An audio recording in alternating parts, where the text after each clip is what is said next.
اعوذ باللہ السمیع العلیم من الشیطان الرجیم بسم اللہ الرحمن الرحیم۔ السلام علیکم ورحمۃ اللہ وبرکاتہ۔ ڈیئر اسٹوڈنٹس اور پڑھنے والوں، اسلامیات، ترجمۃ القرآن، دیگر کتب پڑھنے والے پیارے بچوں، السلام علیکم ورحمۃ اللہ۔ آج انشاءاللہ ہم اخلاص اور تقوی یہ پڑھیں گے۔ تیسرا باب شروع ہوا ہے جس میں سیرت النبی صلی اللہ علیہ وسلم کا جو ہے باب ہے، اور اس میں مختلف پہلو آ رہے ہیں۔ آج ہے اخلاص اور تقوی، ٹھیک ہے۔ یہ اس کا جو ہے نا سیگمنٹ چھٹا حصہ ہے، ٹھیک ہے جی۔ تو آج انشاءاللہ یہ پڑھیں گے۔ اس سے پہلے والے تمام لیکچرز آپ ہمارے چینل پہ دیکھ سکتے ہیں۔ ویڈیو کو اینڈ تک دیکھا کریں تاکہ مکمل سبق کا آپ کو معلومات مل جائے۔ اخلاص کا مفہوم سب سے پہلے، ٹھیک ہے۔ یہ جب مشق میں جائیں گے تو یہ پہلا سوال بھی یہی ہوگا، ٹھیک ہے۔ تو اخلاص کے لیے ہم خلوص سے نیت کا لفظ بھی استعمال کرتے ہیں، لیکن اس کے معنی ہیں خالص کرنا۔ خالص کا لفظ کسی ایسی چیز کے متعلق بولا جاتا ہے جو ملاوٹ سے پاک ہو۔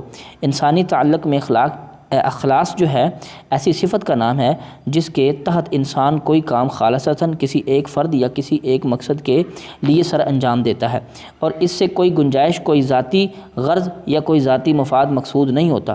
اسی طرح دین میں اخلاص کا مطلب یہی ہے کہ ایک آدمی جو کام کرے وہ خالصتاً اللہ کی رضا اور اس کی خوشنودی کے لیے کرے، اس سے کوئی ذاتی مفاد یا غرض وابستہ نہ ہو۔ جو آدمی اخلاق سے کام کرے اسے مخلص کہتے ہیں، ٹھیک ہے جی۔ آگے چلتے ہیں۔ اس کا دوسرا جو حصہ ہے تقوی کا مفہوم، ٹھیک ہے۔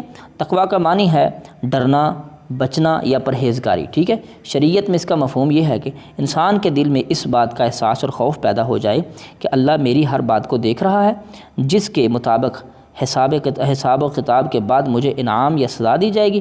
اس خوف اور احساس کے تحت وہ نیکی اور پرہیزگاری کی روش اختیار کرے گا اور اپنے آپ کو آخرت کے برے انجام سے بچا لے گا، ٹھیک ہے جی۔ یہ تقوی کا مفہوم ہے، ٹھیک ہے۔ اب آگے چلتے ہیں۔ اخلاص اور تقوی کا مفہوم، اب دونوں یہ مل کے ان کا مفہوم بتایا جائے گا۔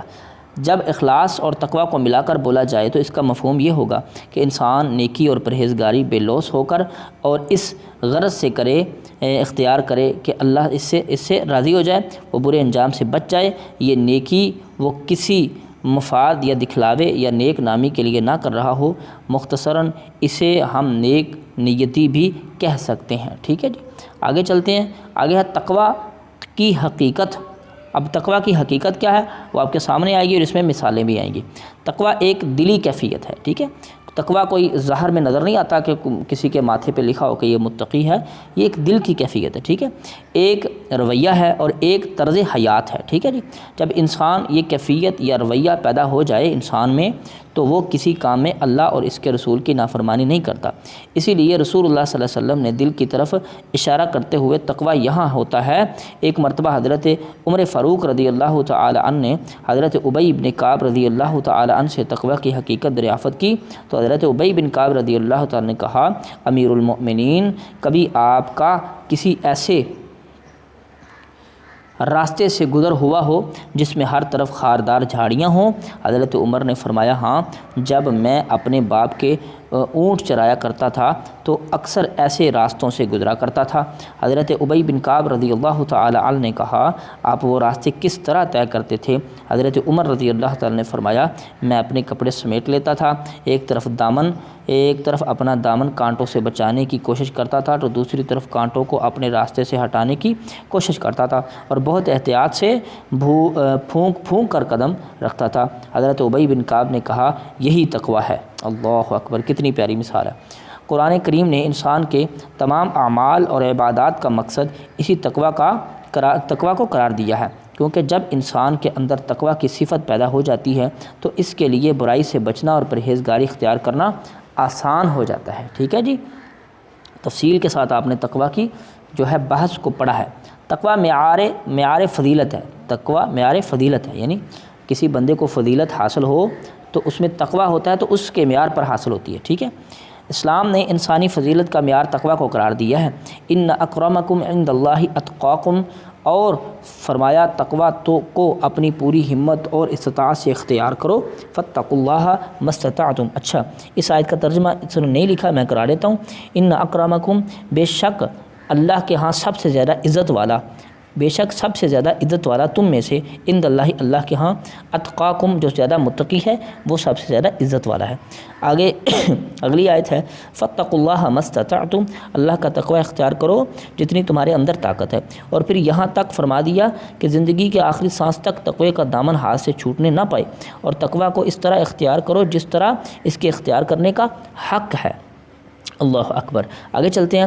یا ایھا الذین آمنوا اتقوا اللہ، اے وہ لوگوں جو ایمان لائے ہو، اللہ سے ڈرو، حق تقاتہ، جس طرح ڈرنے کا حق ہے، ولا تموتن الا وانتم مسلمون، اور نہ تم مرنا مگر اسلام کی حالت میں۔ ان آیات سے تقوی کی اہمیت بخوبی ذہن نشین ہو جاتی ہے، ٹھیک ہے جی۔ آگے چلتے ہیں۔ اخلاص اور تقوی۔ اخلاص اور تقوی کے سلسلہ میں رسول اللہ صلی اللہ علیہ وسلم نے ارشاد فرمایا، اعمال کا دار و مدار نیتوں پر ہے، یعنی اعمال کی سزا و جزا اور ان کی قدر و قیمت کا تعین ان کی ظاہری صورت پر نہیں ہوگا، بلکہ اس کی نیت کی بنا پر کیا جائے گا جس کے تحت یہ کام کیا گیا ہے۔ ایک مرتبہ فرمایا، اللہ تعالیٰ تمہارے جسموں، تمہاری شکلوں اور تمہارے اعمال کی ظاہری صورت کو نہیں دیکھتا، بلکہ وہ تمہارے دلوں کو دیکھے گا کہ یہ عمل تم نے کس نیت سے کیا تھا۔ یہ بھی فرمایا کہ تم نے دکھلاوے کے لیے نماز پڑھی، روزہ رکھا یا خیرات کی تو اس نے شرک کیا، ٹھیک ہے جی۔ جس نے دکھلاوے کے لیے نماز پڑھی اس نے کیا کیا؟ شرک کیا، ٹھیک ہے جی۔ رسول اللہ صلی اللہ علیہ وسلم نے شرک خفی کو دجال کے فتنے سے بھی زیادہ خوفناک قرار دیا ہے، ٹھیک ہے جی۔ مثلا ایک شخص نماز کے لیے کھڑا ہوتا ہے، جیسے ہی اسے معلوم ہوتا ہے کہ کسی شخص کی نظر اس پر پڑی تو وہ نماز کو لمبا کر دیتا ہے، یہ ہے شرک خفی، ٹھیک ہے جی۔ آگے چلتے ہیں۔ آگے کیا بات ہے جی؟ بلندی اخلاق۔ اچھا، اخلاص اور تقوی اخلاقی بلندی کا آخری زینہ ہے، ٹھیک ہے جی۔ آخری زینہ مطلب آخری سیڑھی ہے، ٹھیک ہے۔ اس لیے ہم پر لازم ہے کہ ہم کسی کے ساتھ اچھا سلوک کریں یا کوئی نیک کام کریں تو وہ صرف اس نیت سے کیا جائے کہ ہمارا خالق و پروردگار ہم سے راضی ہو، وہ ہم پر رحمت فرمائے اور اپنی ناراضگی و غضب سے ہمیں محفوظ رکھیں۔ چلیں جی، یہاں تک سبق پورا ہوا، اب اس کی مشق کی طرف چلتے ہیں۔ تفصیلی جواب دیں، ٹھیک ہے، جواب دیں۔ اخلاص